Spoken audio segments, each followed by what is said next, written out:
Hi friends, spicy kitchen ಚಾನಲ್ಗೆ ಸ್ವಾಗತ. ಚಿತ್ರಾನ್ನ ಪಕೋಡ ಮಾಡೋಣ ಈ ಥರ. ಅದಕ್ಕೊಂದು ಬಾಣಲಿಗೆ ಆಯಿಲ್ ಹಾಕ್ಕೊಂಡು ಕಡಲೆ ಬೀಜ ಹಾಕ್ಕೊಂಡು ಚೆನ್ನಾಗಿ ರೋಸ್ಟ್ ಮಾಡಿ ತೆಕ್ಕೊಳ್ಳೋಣ. ಸಿಮ್ಮಲ್ಲಿ ಇಟ್ಕೊಂಡು ನಿಧಾನವಾಗಿ ರೋಸ್ಟ್ ಮಾಡಿದ್ರೆ ರೋಸ್ಟ್ ಆಗುತ್ತೆ ಕಡಲೆ ಬೀಜ. ತೆಕ್ಕೊಂಡು ಅದೇ ಬಾಣಲಿಗೆ ಸಾಸಿವೆ ಜೀರಿಗೆ ಹಾಕ್ಕೊಂಡು ಚೆನ್ನಾಗಿ ಚಿಟಪಟ ಅಂತ ಸಿಡಿಯೋವರೆಗೂ ಸಿಡಿಸ್ಕೊಳ್ಳೋಣ. ಸಿಡಿದಾದ್ಮೇಲೆ ಇದಕ್ಕೆ ಒಂದು ಸ್ಪೂನು ಕಡಲೆಬೇಳೆ ಉದ್ದಿನಬೇಳೆನ ಹಾಕ್ತಾಯಿದ್ದೀನಿ. ಸ್ವಲ್ಪ ಕೆಂಪಗಾದಮೇಲೆ ಕರಿಬೇವಿನ ಸೊಪ್ಪು 7ರಿಂದ 8 ಹಸಿಮೆಣ್ಸಿನ್ಕಾಯಿ ಹಾಕಿ 2 ದೊಡ್ಡ ಈರುಳ್ಳಿನ ಹೀಗೆ ಉದ್ದುದ್ದಾಗಿ ಸ್ಲೈಸಾಗಿ ಹಚ್ಕೊಂಡಿದ್ದೆ ಅದನ್ನು ಹಾಕ್ತಾಯಿದ್ದೀನಿ. ಹಾಕಿ ಕೆಂಪಗಾಗೋವರೆಗೂ ಸ್ವಲ್ಪ ಫ್ರೈ ಮಾಡ್ಕೊಳ್ಳೋಣ. ಸ್ವಲ್ಪ ಉಪ್ಪು ಹಾಕೋಣ. ಉಪ್ಪು ಹಾಕೋದ್ರಿಂದ ಈರುಳ್ಳಿ ಬೇಗ ಬೇಯುತ್ತೆ. ಹಾಕಿ ಫ್ರೈ ಮಾಡಿಕೊಂಡು ಒಂದು ಚಿಕ್ಕದು ಟೊಮೊಟೊನ ಚಿಕ್ಕದಾಗಿ ಕಟ್ ಮಾಡಿ ಹಾಕ್ತಾಯಿದ್ದೀನಿ. ಟೊಮೊಟೊ ಹಾಕಿ ಟೊಮೊಟೊ ಸ್ವಲ್ಪ ಸಾಫ್ಟ್ ಆಗೋವರೆಗೂ ಫ್ರೈ ಮಾಡಿಕೊಂಡು ಅದಕ್ಕೆ ಅರಿಶಿನ ಪುಡಿ ಹಾಕಿದ್ರೆ ಚಿತ್ರಾನ್ನ ಗೊಜ್ಜು ರೆಡಿ ಆಗುತ್ತೆ.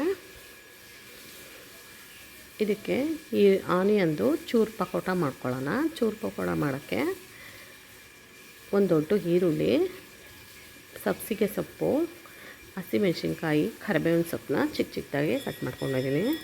ಅದಕ್ಕೆ ಈರುಳ್ಳಿನೂ ಉಪ್ಪು ಅಜ್ವಾಯಿನ ಹಾಕ್ಬಿಟ್ಟು ಕಲಸಿಡೋಣ. ಕಲಸಿಡೋದ್ರಿಂದ ಅದರಲ್ಲಿರೋ ನೀರು ಅಂಶ ಎಲ್ಲ ಹೊರಗೆ ಬರುತ್ತೆ. ಅಜ್ವಾಯಿನ ಸ್ವಲ್ಪ ಉಜ್ಜಿ ಹಾಕೋದ್ರಿಂದ ಅದ್ರ ಫ್ಲೇವರ್ ಹೊರಗೆ ಬಂದು ಟೇಸ್ಟ್ ಚೆನ್ನಾಗಿ ಬರುತ್ತೆ.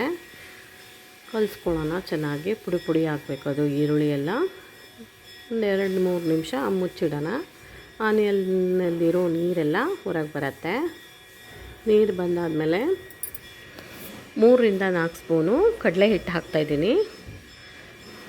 ಒಂದು 2-3 ಜನ ತಿನ್ಬೋದಷ್ಟೇ ಇದಕ್ಕೆ ಸಬ್ಸಿಗೆ ಸೊಪ್ಪು, ಹಸಿಮೆಣ್ಸಿನ್ಕಾಯಿ, ಕರಿಬೇವಿನ ಸೊಪ್ಪು ಹಾಕಿ ಸ್ವಲ್ಪ ಕಲರ್ಗೆ ಅರಿಶಿನ ಪುಡಿ, ಹಿಂಗು ಟೇಸ್ಟಿಗೆ ಹಾಕ್ತಾಯಿದ್ದೀನಿ.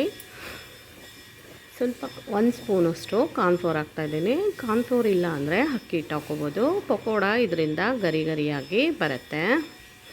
ಸೋಡಾ ಹಾಕಿಲ್ಲ ಇದಕ್ಕೆ, ಆದರೂ ಗರಿ ಗರಿಯಾಗಿ ಬರುತ್ತೆ.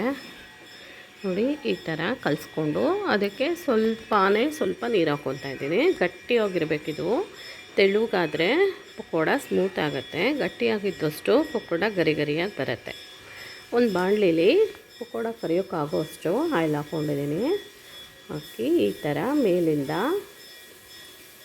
ಈ ಈರುಳ್ಳಿ ಪಕೋಡ ಈ ಥರ ಉದ್ಕೊಂಡು ಬಂದರೆ ಚಿಕ್ಕದಾಗಿ ಗರಿ ಗರಿಯಾಗಿ ಬರುತ್ತೆ.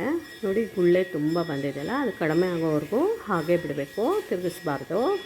ಸ್ವಲ್ಪ ಕಡಿಮೆ ಆದಮೇಲೆ ಇದನ್ನು ಉಲ್ಟಾ ಸೀದಾ ಮಾಡ್ಕೋಬೇಕು. ಪಕೋಡನ ಚೆನ್ನಾಗಿ ಗೋಲ್ಡನ್ ಕಲರ್ ಆಗೋವರೆಗೂ ಫ್ರೈ ಮಾಡ್ಕೋಬೇಕು. ಫ್ರೈ ಮಾಡಿಕೊಂಡ್ರೆ ಗರಿ ಗರಿಯಾದ ಪಕೋಡ ಸೋಡಾ ಹಾಕಿದೆ ರೆಡಿ ಆಯಿತು. ನೋಡಿ ಗುಳ್ಳೆಗಳೆಲ್ಲ ಪೂರ್ತಿಯಾಗಿ ಹೋಗಿದೆ ಅಂದರೆ ಪಕೋಡ ಫ್ರೈ ಆಗಿದೆ ಅಂತ ತೆಕ್ಕೊಂಬಿಟ್ಟು ಈ ಕಡೆ ಗೊಜ್ಜಿಗೆ ಅನ್ನ ಹಾಕ್ಕೊತಾ ಇದ್ದೀನಿ. ಅನ್ನ ಹಾಕ್ಕೊಂಡು ಚೆನ್ನಾಗಿ ಮಿಕ್ಸ್ ಮಾಡ್ಕೊಳ್ಬೇಕು. ಸ್ಟವ್ ಹಚ್ಕೊಂಡು ಸ್ವಲ್ಪ ಹೊತ್ತು ಈ ಥರ ಬಿಸಿ ಮಾಡಿಕೊಂಡು ಕಲಿಸಿದ್ರೆ ಟೇಸ್ಟ್ ಚೆನ್ನಾಗಿರುತ್ತೆ.